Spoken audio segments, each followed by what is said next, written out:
नमस्कार. आज आपण 99 ते 108 ओव्या बघणार आहोत. दासबोध नित्यपाठ. दासबोध समर्थ रामदासांनी लिहिलेला आहे. नारायण सूर्याजीपंत ठोसर त्यांचं मूळ नाव.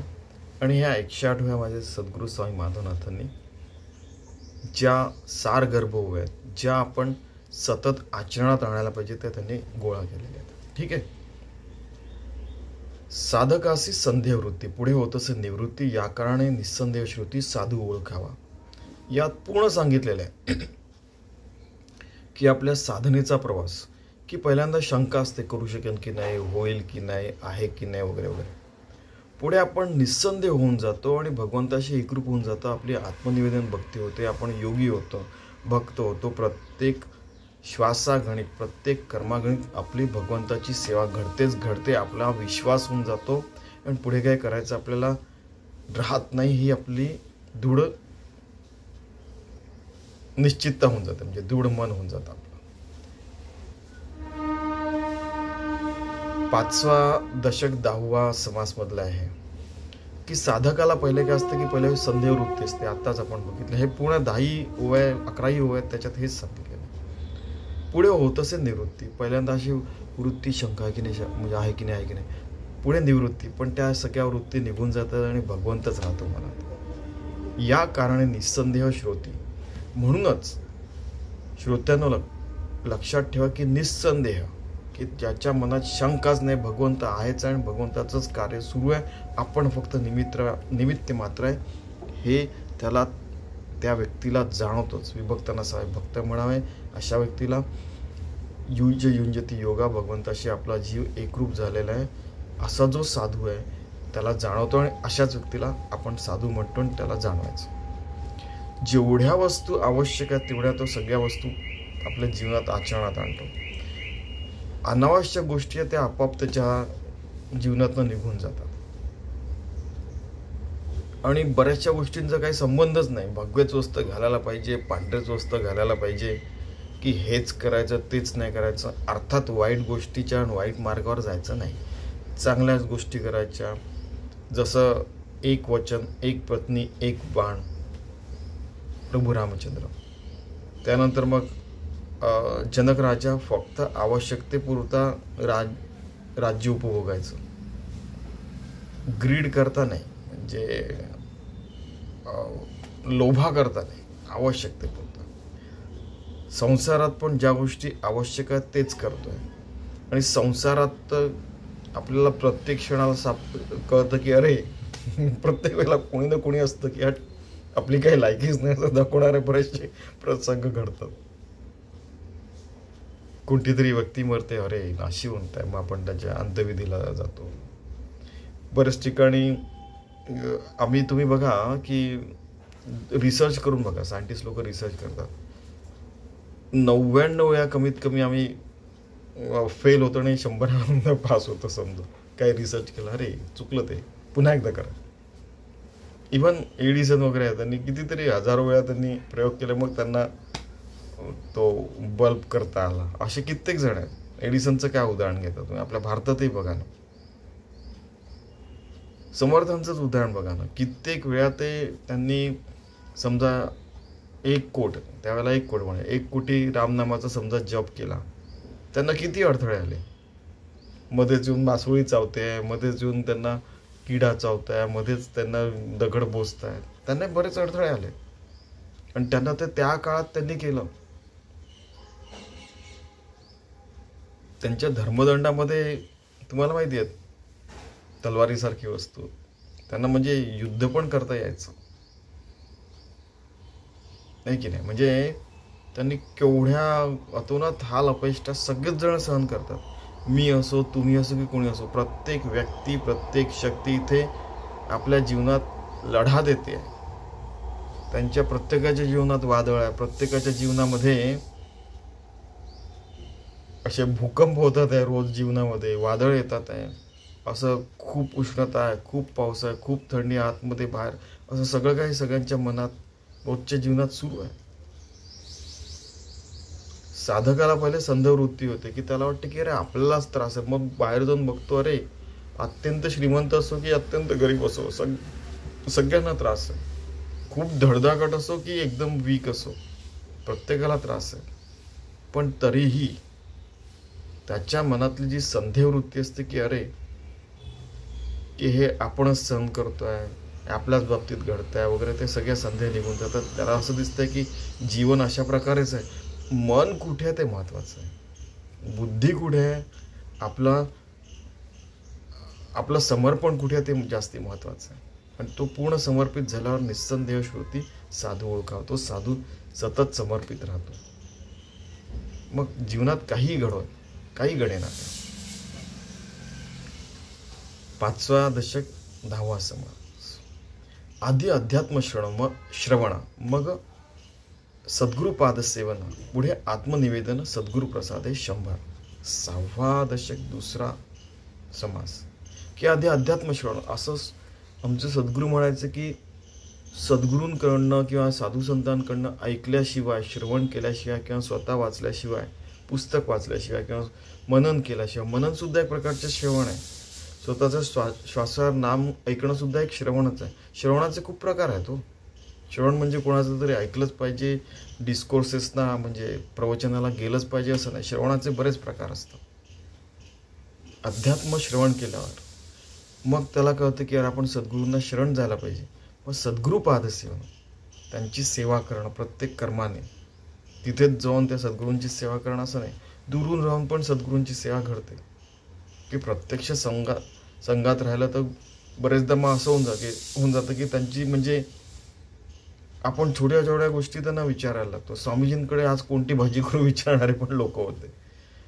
मग लोक असे जे अमेरिकेतवरनं यायचे, आम्ही समजा नागपूरवरनं गेलो 1000 किलोमीटर दूर, त्यावेळेला 1000 किलोमीटरचा प्रवास होता.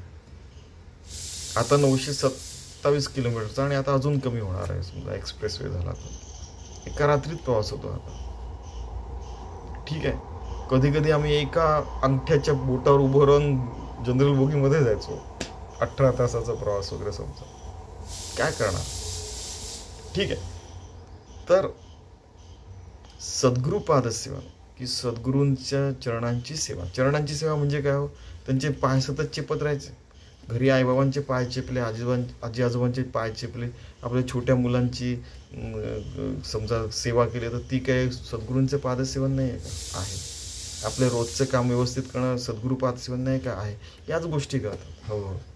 पुढे आत्मनिवेदन, सद्गुरू प्रसाद आहे. हाच सद्गुरूंचा प्रसाद असतो. तो पेढा खाल्ला म्हणजेच प्रसाद नाही. प्रसाद काय आहे की भगवंताचं देणं काय आहे की चांगल्या मार्गावर येणं, चांगल्या गोष्टी करणं, सतत चांगल्या व्यक्तींमध्ये राहणं, सतत चांगले काम करणं, सतत चांगलं बोलणं, सतत चांगलं लिहिणं, चांगले कर्म करणं. याला सद्गुरू पादसेवन म्हणतात, भक्ती. आणि यालाच सद्गुरूंचा प्रसाद पण म्हणतात. कारण की आपण करतोय असं नाही, सद्गुरू आपल्याकडनं करून घेत आहे हे आपल्याला जाणवणं खूप महत्वाचं आहे. आपण 100 वर्षापूर्वी नव्हते, सद्गुरूंचा देह पण नव्हता, आपलाही देह नव्हता, आणि तेही नाही राहणार 100 वर्षानंतर, आपणही नाही राहणार. मग सद्गुरुपाद सेवन म्हणजे काय की जीवाचा त्या शिवाची सेवा, जीवन शिव एकरूप होऊन होणारी सेवा. शिव भूत्वा शिवम यजेत. काय सुंदर, कुठे जाऊन बोलतात लोक आणि ऐकतात आणि आचरणात पण आणतात. आत्मनिवेदना उपरी निखळ वस्तू निरंतरी, आपण आत्मा अंतरी बोध झाला. 6वा दशक 2रा समास 41 ओवी. आपण ओवीचा नंबर बघणार नाही.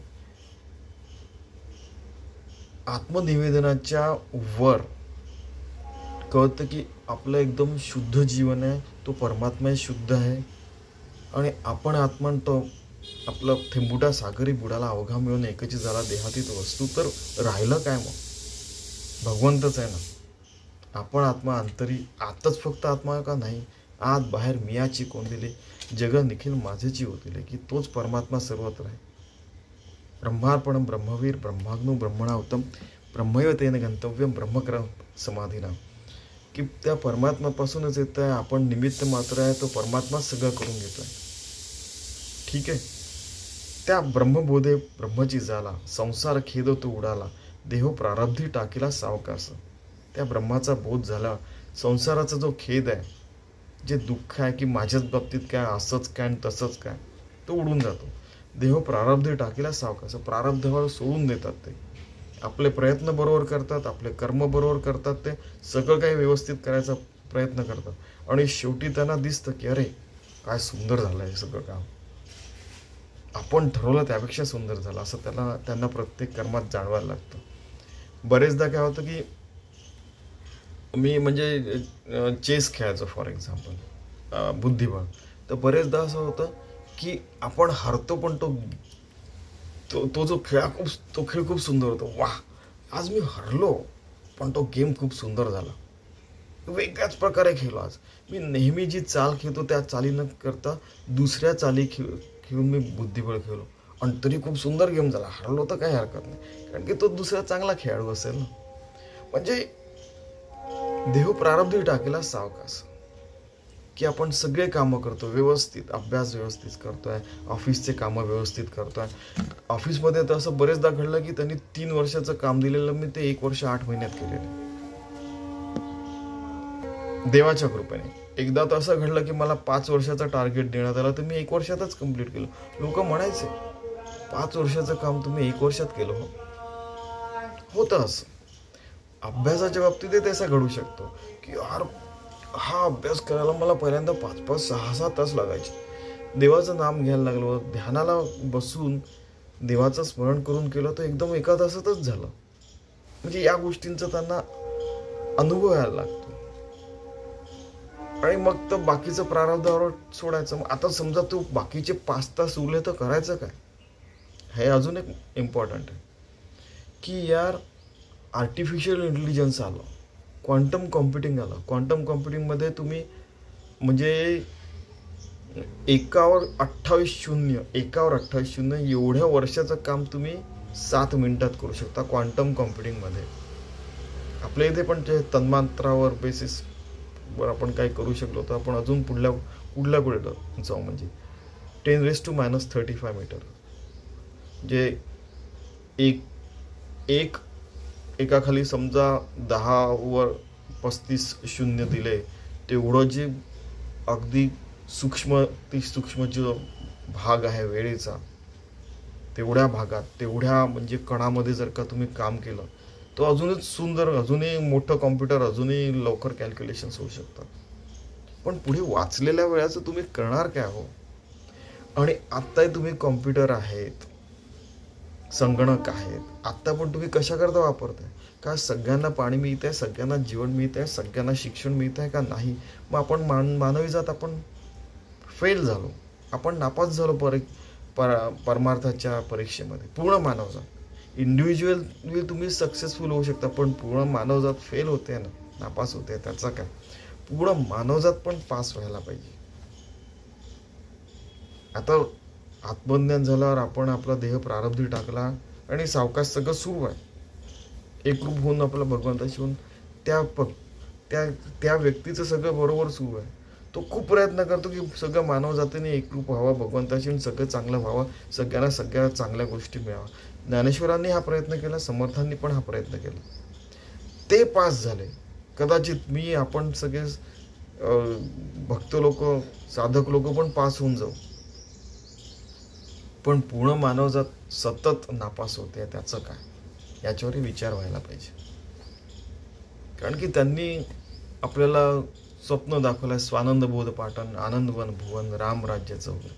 ते आपण का बरं आपण ते प्राप्त करू शकत नाही पूर्ण पृथ्वी तलावर? का बरं स्वर्ग दुसरीकडे पाहिजे? आपल्या जीवनात स्वर्गासारखं जीवन प्रत्येक मानवाला, प्रत्येक व्यक्ती, शक्ती, प्रत्येक प्राण्याला का नसावं? याच्यावरही विचार व्हायला पाहिजे. यासी म्हणे जे आत्मज्ञान आहे, येणे पाविजे समाधान, परब्रह्मी अभिन्न भक्तची झाला. 103 6वा दशक, 2रा समास. की आत्मज्ञान म्हणजे काय, मी भगवंताशी एकरूप आहे, सगळं जे काय घडतं मी निमित्त मात्र आहे, हा देह निमित्त मात्र आहे, आणि बाकी सगळं जे घडतं आहे ब्रह्मार्पणम ब्रह्मवे, ते भगवंताकडनं येत्या, भगवंताकरताच घडतं आणि त्याच्याकडनं ते कर्म होतात आणि ते भगवंताला समर्पित होत आहेत. अभिन्न भक्तची झाला, विभक्त नसावे तरीच भक्त म्हणा, असा भक्त होऊन गेला. हे घडतंय प्रत्येक क्षणाला, सर्वत्र भगवंत आत बाहेर मला दिसतंय. आणि त्यालाच भक्त म्हणतात, असं समर्थ म्हणतात. आता होणार ते होईना का आणि जाणार ते जायना का, तुटली मनातील आशंका जन्ममृत्यूची. 104. 6वा दशक, दुसरा समास. आता जे होणार ते होईना का, जाणार ते जायना का. इव्हन हेच दुर्गा सप्तशतीमध्ये पण आहे की माते मी हे सगळे प्रयत्न केले, तुला जे करायचं ते कर, तुटली मनातील आशंका जन्ममृत्यूची. सारखं आपण तेच उदाहरण बघतो, कारण की ते मनावर ठसायला पाहिजे, ते आचरणात यायला पाहिजे. नाही तर अशा कित्येक गोष्टी सांगू शकतो आपण ना, पूर्णातल्या पूर्ण. म्हणजे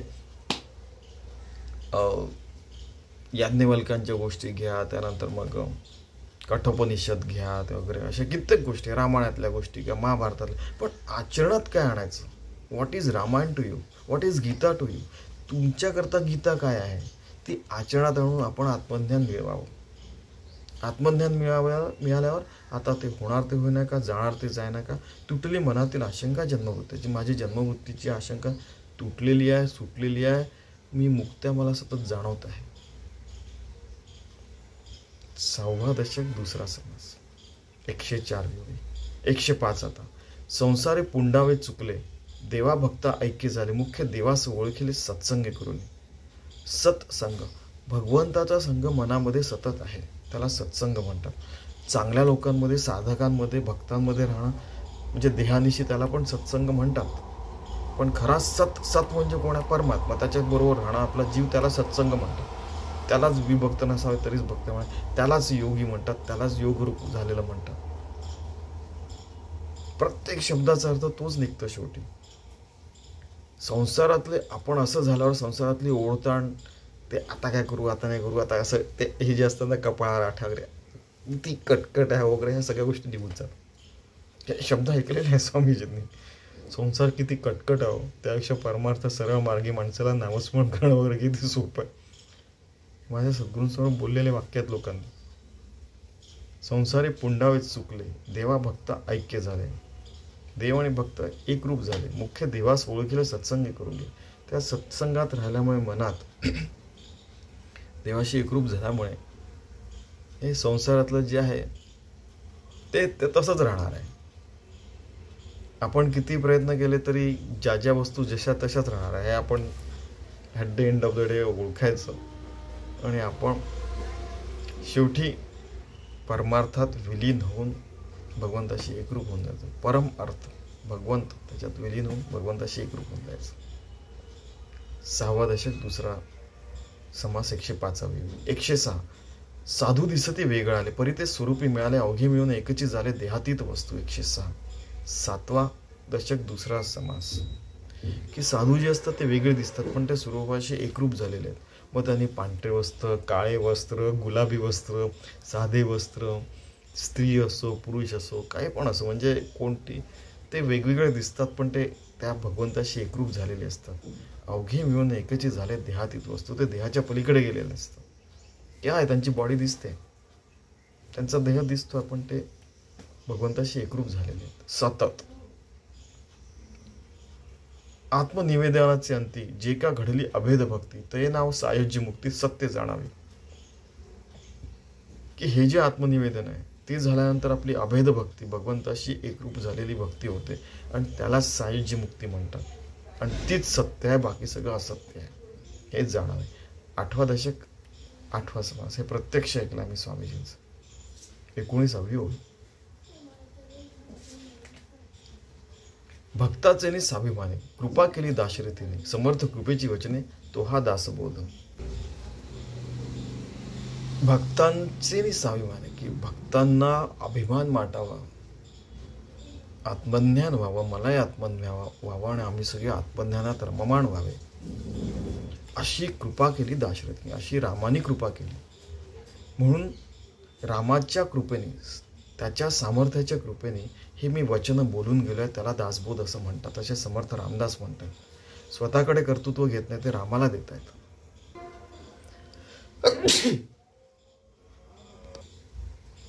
माफ करा, शिंका आली.